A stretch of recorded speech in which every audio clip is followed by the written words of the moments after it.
Hot touching stories को आपको स्वागत है। ये कहानी एक गरीब आदमी की है।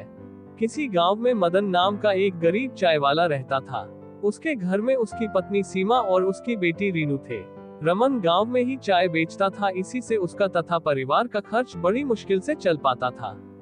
शाम को मदन जब घर लौटता तो रास्ते में एक नदी बहती थी जिसमें रंग बिरंगी मछलियां रहती थी। उन मछलियों को वह आटे की गोलियां खिलाया करता था।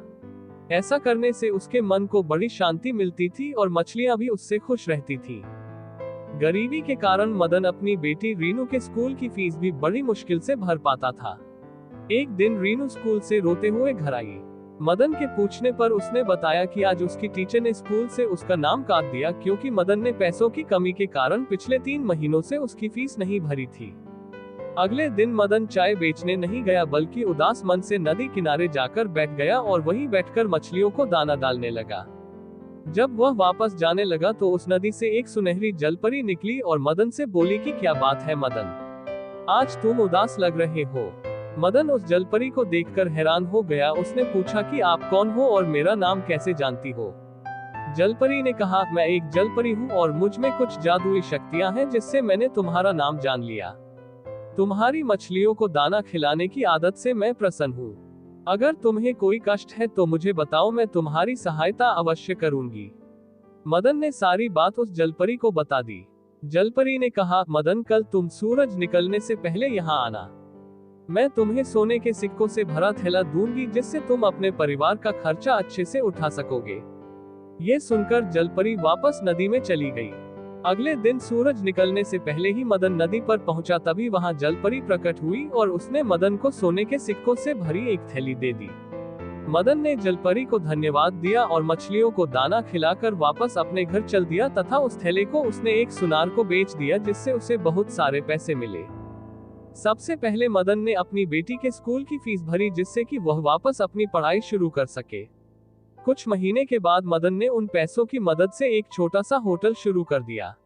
उस होटल से उसकी आर्थिक स्थिति अच्छी होने लगी तथा उसने एक पक्का मकान भी बनवा लिया। मदन ने सोचा कि अब उसके पास अच्छा खासा धन हो गया है, अब वह जलपरी को धन्यवाद करके सोने का थैला उसे वापस कर देगा क्योंकि अब वह मेहनत से व्यापार के द्वारा अपने परिवार का खर्च चला सकता है। ऐसा सोचकर वह रात को जल्दी सो गया। उसी गांव में रमेश और सुरेश नाम के 2 व्यक्ति रहते थे। वे मदन की सफलता से ईर्ष्या रखने लगे कि वह इतनी जल्दी कैसे धनी व्यक्ति बन गया। किसी तरह उन्हें सोने के सिक्के वाली बात पता चल गई। अब तो रमेश और सुरेश ने एक योजना बनाई कि कल जब वह नदी के पास जाएगा तो हम उससे सोने के सिक्कों की थैली छीन लेंगे। योजना के अनुसार दोनों ने मदन का पीछा किया और नदी के पास ही एक झाड़ी के पीछे छिप गए।